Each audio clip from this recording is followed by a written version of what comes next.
In Ojai with one of my favorite people, Hendricks, and this is one of my favorite books. It's called The Big Leap. It was a big transformation for me reading it, and an even bigger transformation meeting you and talking about this whole concept of upper limits. So that's what we're going to discuss now. Yeah. Well, welcome. Thank you. So what is an upper limit problem? I discovered many years ago that human beings can't handle things going well for very long. And an upper limit problem is your tendency to sabotage yourself when things are going well. And so two people in a relationship, they get together and things are going well for a while, and then they start an argument or something happens. Or the same thing happens in business. Things will be going well for a while, and then people will sabotage themselves in one way or another, and it often boils down to relationship issues that really are oftentimes the means by which people sabotage themselves. And so the upper limit is really our tendency to keep ourselves trapped below the level, what I call your zone of genius. It keeps you out of your zone of genius. And even if you tap into your zone of genius, if you haven't done the necessary work on getting in touch with what's underneath your upper limits, you just keep doing it over and over again. You know, you'll have some success and then sabotage, or you'll have some good times in a relationship and then sabotage. And so I think that my life really didn't begin to take off successfully in a major way until I figured this issue out. And so I think anybody who really wants to be successful at some point has to confront their own upper limits issues. And I'll tell you, I've had some of the greatest speakers and authors of our time just sitting here in my house where you're sitting, not doing an interview, but talking to me about their upper limit. So almost everybody has different upper limits and so if you're a multimillionaire, you may make a upper limit mistake that costs you millions of dollars. But if you're operating at the $100 level, you might make an upper limit problem that wipes out your whole $100. So wherever you are in the game, you really need to look at these upper limit issues so you don't keep limiting yourself all the time. And that's exactly where I was when I found your book. I had a lot of success, so much success that I almost felt like I couldn't handle it. And things began to spiral, you know, and chaos entered my life. And I thought, you know, seems like the more success I get, the more chaos I need to manage. And I almost debated, do I want this success? Because it comes with such a huge price. Yes. And I remember our first conversation, and after 5 minutes you looked at me and you were like, oh, you feel like a burden, don't you? And that was like my first shock. Because I didn't get that. I hadn't seen that. So can you talk about the whole, because there are several feelings behind this upper limit problem. Yes, the reason people hit their upper limit is usually because some old unconscious fear fires up down in there, and they're usually based on early things that happen in life. Like the most common one that people have is the fear that there's something fundamentally wrong with them or flawed about them. We call it fundamentally flawed because, and again, I've had people here who are, you know, famous authors or musicians or movie actors, and yet they still have the same issue. You know, they still feel underneath, even though they've attained amazing things in the world, they still feel like they don't deserve it, that there's something fundamentally wrong with them. So that's probably the biggest one. A second one, the one that you mentioned, is that some of us, and I was one of them, feel for some reason like we're a burden in the world. And so if we have more success, that'll just mean more burden. And we have this programming that says, we've got to carry more burden. We've got to carry the burdens of other people. We can't just carry our own burdens. And we have to carry our secretary and our friend and our business partner, you know. And after a while, if you have that personality type, you go, wow, I don't want the whole thing, maybe. Yeah. You know? Yeah. And that's kind of the point where you entered my life, and my big suggestion for you, which was, let's undo that need to carry other people, and let's undo that need to feel like a burden, because it's not intrinsic to you. It's not the essential you. The essential you is completely different from that. You learned that whole burden thing at some point in your life. Yeah. You know, and usually when you're little tiny. Yeah. And I don't remember exactly your story, but you had a story that made it make perfect sense. Yeah, my parents were successful and they were always busy, so I felt like I was always in the way and taking up their time and space sometimes. And even though it wasn't their intention, it was just my conclusion in many ways. Yeah, and I had a very similar upbringing in the sense that my mother was a well-known writer and journalist, and I remember many times, you know, like I'd try to get her attention or talk to her about something, and she'd be sitting there typing on her typewriter, you know, she'd look at me, I knew I wasn't even there, you know, and so those kinds of things, you feel like a burden or a drag on the world around you, you're in people's way. Yeah, so a third one is a fear of outshining other people. That's a really big one, because a lot of people, especially very talented people, hide their talents because they don't want to outshine somebody else or make somebody else feel bad. And oftentimes they've grown up in a family maybe where they weren't the chosen one, or they weren't I don't know what the word is I'm looking for, but kind of the golden child or something, the favorite. The favorite. And so they got a message that don't outshine the family favorite. You know, so there's a lot of ways people can pick up these things, but the basic idea is they begin to have more success, and then up comes this old fear. I don't deserve this, or I shouldn't outshine other people, or I'm going to be a burden, and then they knock themselves back down. The other one that's important to know about is the fear of somehow being disloyal to or abandoning people as you get more successful. A lot of people have a fear that keeps them from being successful because they think, okay, if I'm more successful, that'll mean I'm disloyal to my parents or my family or my community or something. And maybe they come from a community where, you know, there aren't that many successful people. And so a lot of times people keep themselves hidden because of that. But the good thing to know, Christine, is it's all about fear, and fear is here. Okay, it's not over there somewhere. And all you need to do is unwind that a little bit, and then things start showing up differently. I think you and we talked, and then you did a lot of breathing.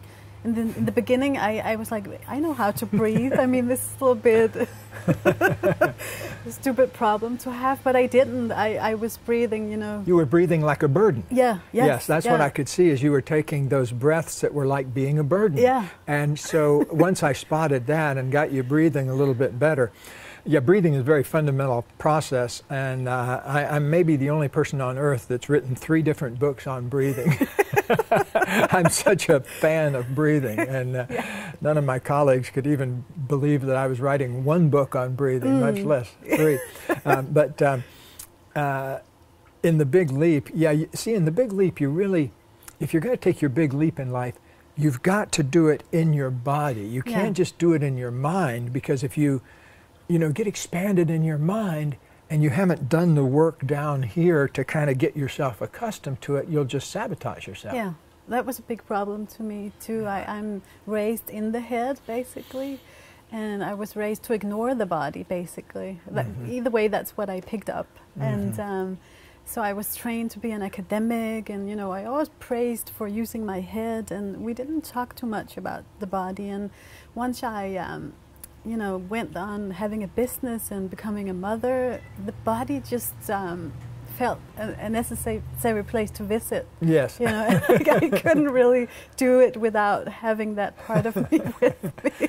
It's really important, especially In your 30s, I notice that it's a time of re-owning your body a lot of times. I know when I was in my 30s, it was all about owning my feelings and owning my place in the world, and that kind of thing, more and more of my body. I mean, it's true in your 40s, 50s, 60s, and 70s too. You have to keep owning more of yourself, but when you're in your 30s, it's a very rich time to be doing that. Yeah, it was for me anyway, or it is. I'm still in my 30s a little bit. Yeah. Yeah. Good. So then we discover this about ourselves, you know, the reason why we have the upper limits, and we discover what they are. And then I think it's a matter of taking the journey and facing your fears, because for me it was so fearful. Once I understood the concept, you know, you were like, oh, okay, I'll talk to you next time, so don't do that again. And I'm like, oh, okay.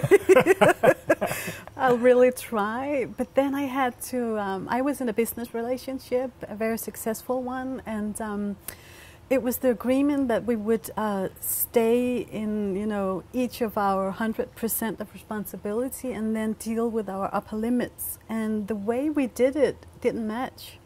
So I don't think it took many sessions, and then you pointed out, you know, maybe you're using your business partner as an upper limit. And that was the shock. I almost couldn't speak, and I didn't sleep that night, and I was just in utterly sadness and shock and everything combined. Yes, well, sometimes it's the nature of my work that I have to, what I call dropping an 18-pound pearl of wisdom on somebody. So, you know, and I could really see how, a lot of people in relationships, two people get together. One of them who takes way too much responsibility somehow links up with a person who doesn't like to take any responsibility and blames every time something comes up. And the other person, meanwhile, the one that takes too much responsibility, feels guilty all the time because they think they're doing something wrong, and the other person is busily telling them they're doing something wrong. And that was the dynamic I saw at play, and you're not the only one. I mean, thank God. I've seen partners in big publicly traded companies who have that kind of relationship with each other, and who go back and forth sometimes for years doing that. And sometimes I have to kind of clunk, you know, and say, look, life is about each person taking 100% responsibility. Blame is the crack cocaine of the communication world. Yes. Anytime you blame somebody, you're starting an addiction. Because what's going to happen is oftentimes you'll get 2 or 3 more people who agree with you blaming that other person. You recruit a little team. And to me, if we could wipe out one dynamic in all the corporations of the world, it would be that kind of communication through blame and criticism and defensiveness and like that. And I appreciate that you're contributing this new point of view to the world. It's very helpful. And I think it was in one of your other books, maybe Conscious Living, I read about responsibility, and you were using a very cool image. I think it was it a pie or a pizza?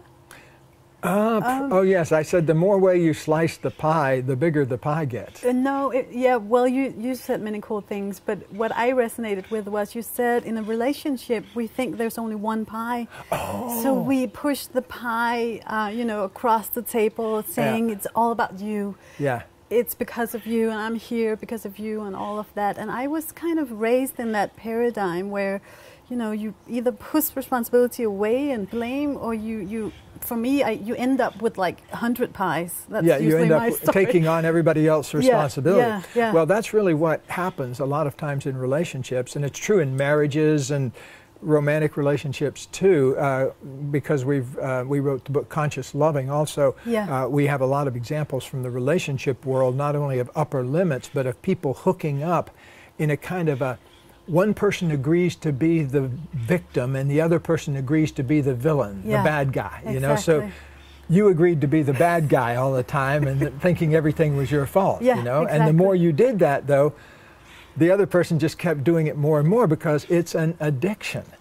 And that's the way you have to think about blame, whether it's at home or in the workplace. So we each have our own pie. I really love that, and I've been teaching this to my children. because they're kind of raised on blaming too in schools. I mean, it's like, I didn't do it, he didn't, he did. Yeah. So my kids know I have my own pie. Sometimes it's a pizza, sometimes it's a pie, but they get it.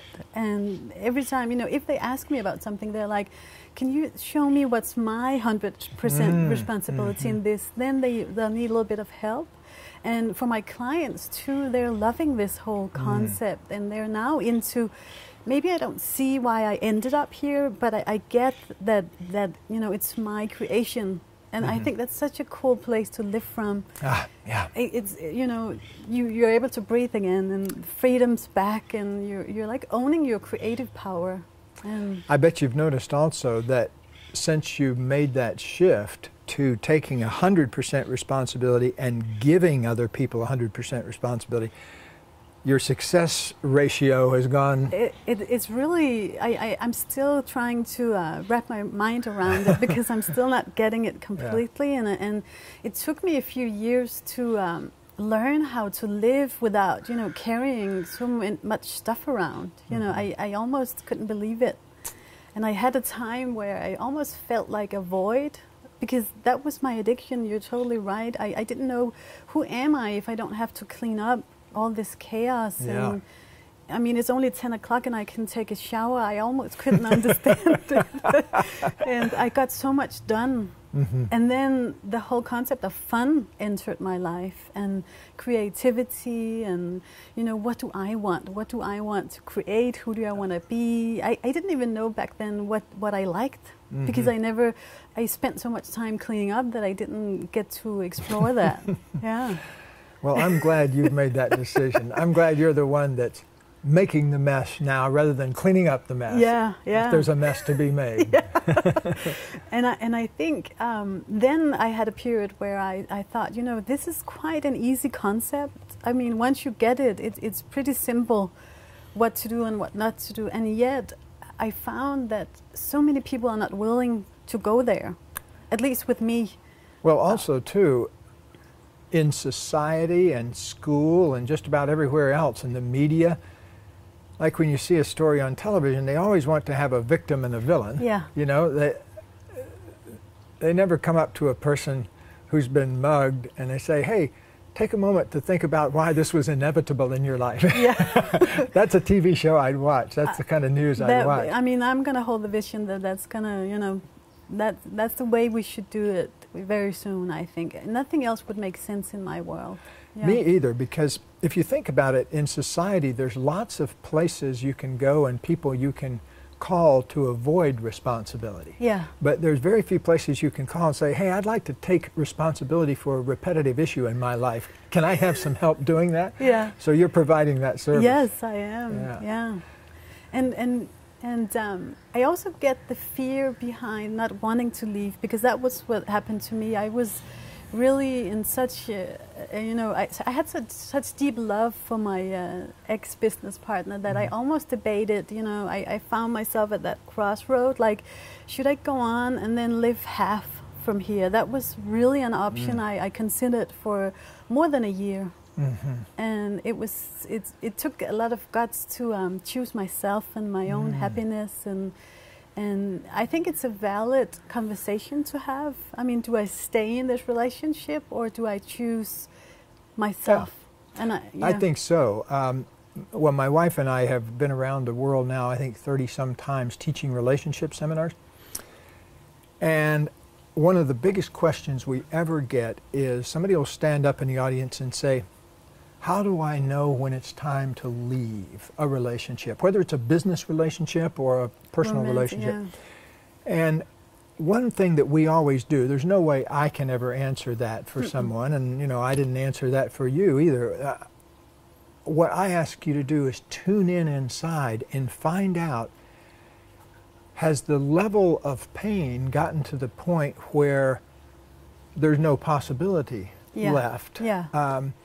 And also, take a moment and figure out what you would use the energy for that's being consumed in this problem what would you use that energy for? You know, and people go, oh, you know what I'd do? I'd be doing this, and I'd be doing that, and I'd be doing it. Well, that's how we know these relationship addictions are an upper limit problem, because as soon as the person frees themselves from the relationship, their success goes through the roof. They're happier, they're healthier, they are more fulfilled, and it's not a good service to the other person either. That's a good point. We give them permission to look at themselves and figure out what they want to do from now on. Yeah. Yeah, because if a person keeps choosing to see the world through the lens of I'm the victim and you did it to me, you're the person who did it wrong, you know their life is not going to go well. I mean, because eventually they'll, you know, people don't like to be around you when you're in that state of consciousness. And so one of the sad things of life that I've experienced, like one of my very dearest friends and closest colleagues many years ago, had you asked me when I was, say, 30 years old, are you two going to be best friends all your life? I would have said, yeah, you know, he's one of my greatest friends, and I always call him to talk about, you know, issues in my work, and, you know, he's a psychiatrist, and so we talk back and forth a lot. But then some things started happening in his life, and particularly started drinking more than I was comfortable being around. And he had a personality that after he would drink some alcohol, he would start getting kind of belligerent and angry and critical of other people. And after a bunch of conversations with him, I just said, basically, I can't be around that anymore, you know? And well, interestingly enough, after I made that decision, a few years went by, and then something happened that finally he got the message, you know, and so things turned around there. But as long as he was continuing that kind of an addiction where he was looking at everybody else in the world as, you know, the wrong ones and he was the right one and that kind of thing, things just continued not to go well. So I see that life is at its best when you're taking responsibility as an exhilarating challenge, not as a burden. Oh, I've got to take responsibility for that. Or, oh, you know. But to me, it's the most exciting thing in the world to suddenly wake up one day and say, oh, I'd like to take charge of how my love life goes. And, oh, I'd like to take charge of how my business life goes. That's an exciting moment. It is. Sometimes I'm even taking responsibility for not for only taking 80% responsibility. Does that make sense? Yeah. Because then I get a time to breathe, and I'm owning the fact that I don't have either the energy or the whatever resources to deal with it. I'm not ready, basically. And I think that's a beautiful thing too in relationships. It's really a matter of taste, you know, the tempo we grow in. I think that's what I found, that I've always been a very fast learner, and sometimes when I learn fast, I'm in a new place, and then I tend to leave some people behind, and I think it's okay. Some of them catch up, and others, they surpass me. And that's really true. I've seen many people, once they do take 100% responsibility for themselves, things move very quickly in their lives too. Yeah. The other thing that's in the big leap, of course, is the zone of genius. Yes, talking about we the should zone talk of about genius. that. See, what keeps people out of their zone of genius are these upper limit problems and these kind of dramas, relationship dramas that we're talking about.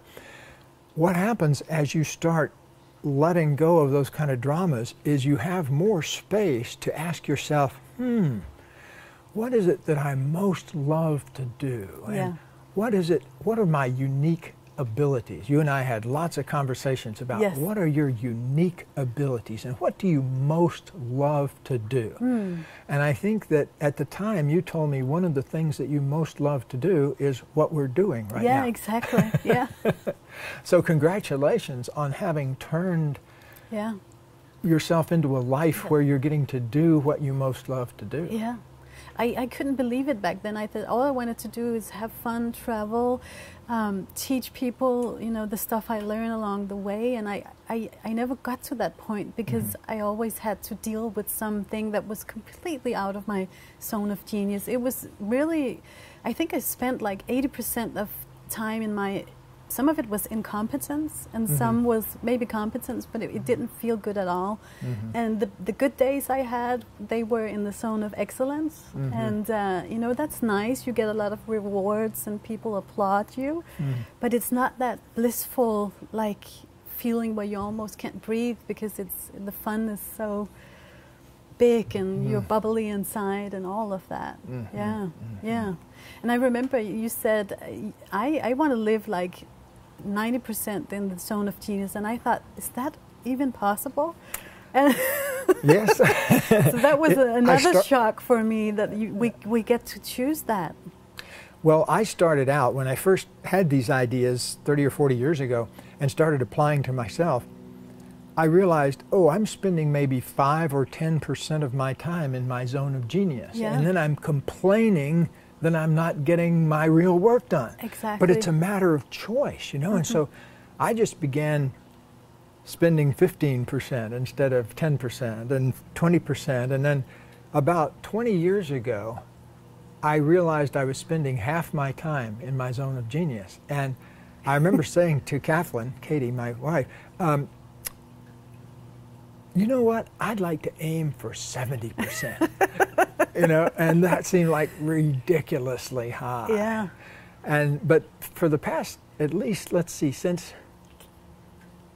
2001, 2, 3, along in there, I would say I've been spending 90% of my time in my zone of genius. So it's a wonderful feeling, because the rest of my time is I'm spending eating or getting around from place to place or something like that. Yeah, we talked about that, because for me, I can travel and be in my zone of genius, and for you, that's it's not like your favorite thing in the world. I do a lot of my keynote addresses now by Skype and FaceTime. You know, they set up a big screen in the front of the room, and I talk to 800 people all the time over Skype, and in Europe and other places. And I love that we really get to choose. For some people, it's great to travel and get that invitation to go to Paris or Sydney or whatever.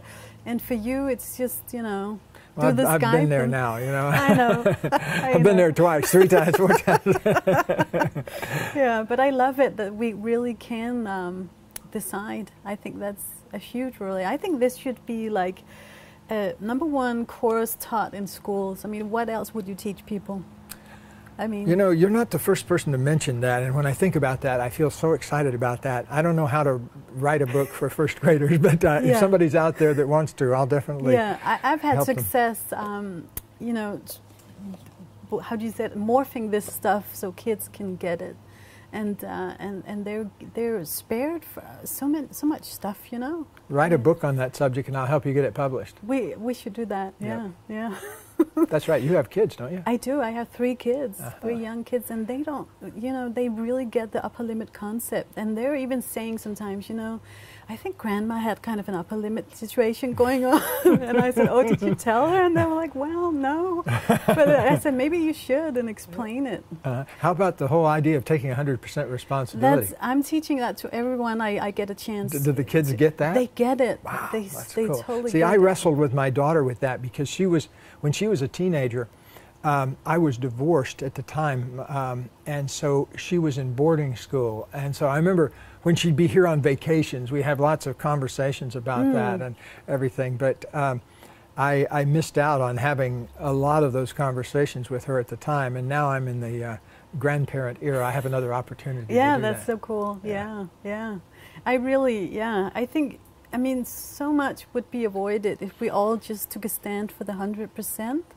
Yeah. And it's okay if we're not ready, everyone. I mean, we're starting, and I think that's a good thing too, that you can just, when you do it, your life becomes so blissful, and you don't really need other people to take responsibility. I mean, then you just don't engage in like a very close relationship with them, but it's okay. I can, you know, I often think, okay, I'm taking my 100, maybe they're doing 30, and then there's like 70 between us. So that cuts off the, you know, communication and the closeness that we could have had, but I'm okay with that.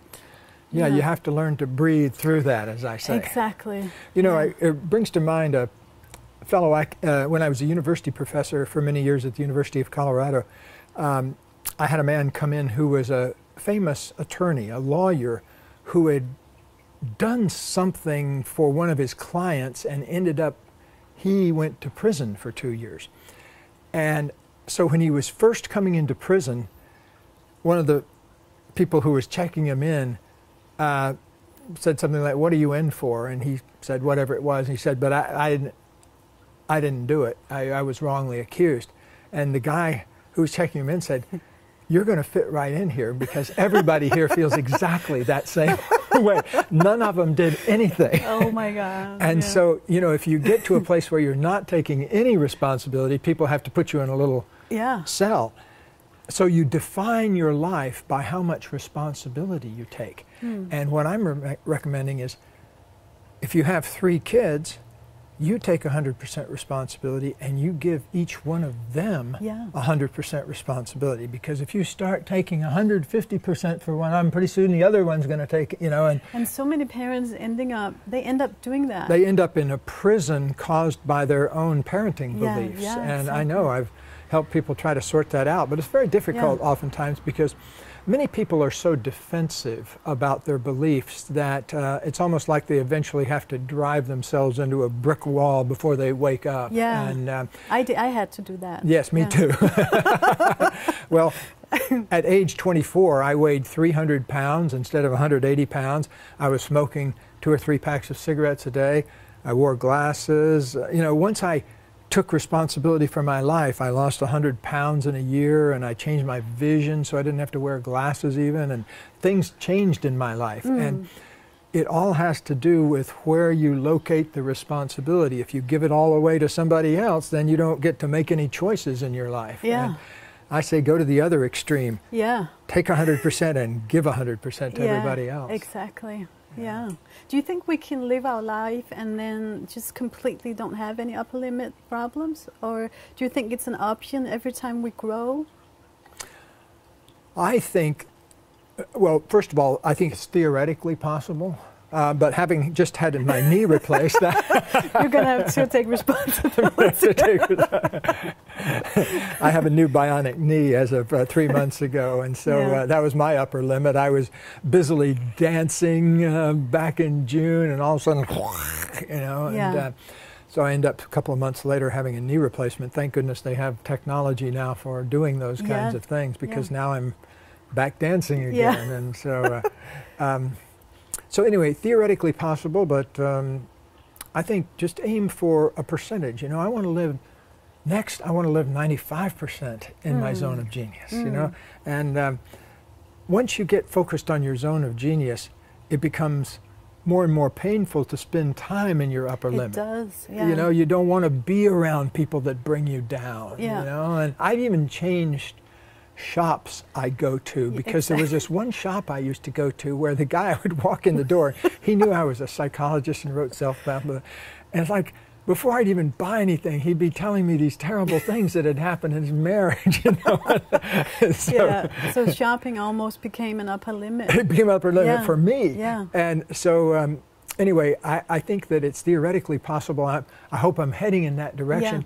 But I think what we need to do is to be extremely accepting and loving of ourselves for having upper limits, because you don't want to beat yourself up for having upper limits. You want to love yourself and understand them. Because it's a lot easier to grow with love than it is, to me anyway, than grow with a sledgehammer. And I know, because I used to apply my own sledgehammer from inside. I've done that too. So we do the best we can, and then, you know, grow from there. Is there anything else we need to, well, there's one thing that was a big thing for me too, when you said, if you don't take responsibility for your upper limits, or if you even take responsibility for other people's upper limits, they become your upper limit. That was such a big thing for me, because I quickly avoided or ended my own upper limits, but then the ones I had delegated in other people, they were so difficult to end for me. I know, because well, to give you a really awful example from our own personal life, my wife and I, about 1997 or so, had a person running our institute for a couple of years who ended up embezzling money from us for several years without us knowing it, because the amounts she took were, you know, like $10,000 here, $3,000 here, that kind of thing. So it was never anything that, you know, kind of went above the line. But the horrible thing was, I mean, the emotional factors from our standpoint, you know, of having placed our trust in someone. It was heartbreaking, really, because we had loaned this person money to buy a new car at one point and done various generous things with her, and then to find out she'd been stealing from us the whole time, it was awful. And it cost us a lot of money, of course, to get it fixed, but the worst part was the emotional aspect of that sense of violation and betrayal. But when we looked at it inside and got out of the victim position, we realized, oh, that was our upper limit issue, you know? And so next time we hired this amazing person, you know, and he worked for us for many years and then moved on, and now we have this amazing person. And so now for the past 15 years, because we kind of got the message, we didn't have to repeat the pattern. And that's so great. And so what happens a lot in life as you grow and expand, it's kind of like a spiral. When you spiral past a situation, you may have some little segment of it left that you need to deal with, but it's all in the process of going higher and higher. Good thing. Thank goodness. So thank you very much. I mean, I'm so glad you took your 100%, so I was able to take mine, and I'm very passionate around sharing this concept. I really love it. I created my own spin on it a little bit, like we tend to our own yard and we just meet by the fence. And that's how I see my role as a mother. I never go into my kids' yard. I mean, it's very tempting to just go and clean and, you know, organize and whatever, but I always meet them at the fence, and often they meet me there and ask for advice, and I think it's a cool way to raise kids with that awareness. That's a great image too. I love that image. Yeah, because my yard was filled with so many people's problems. They'd thrown them all over the fence. They did all, and I had so many boundary issues. So for me, the whole boundary thing around a yard, and then getting to choose which flowers to plant and all of that, that's just something I live with every day. So thank you for sharing all your cool wisdom and taking care of your upper limits. Well, thank you for coming to my backyard to let me share it with you. Thank you.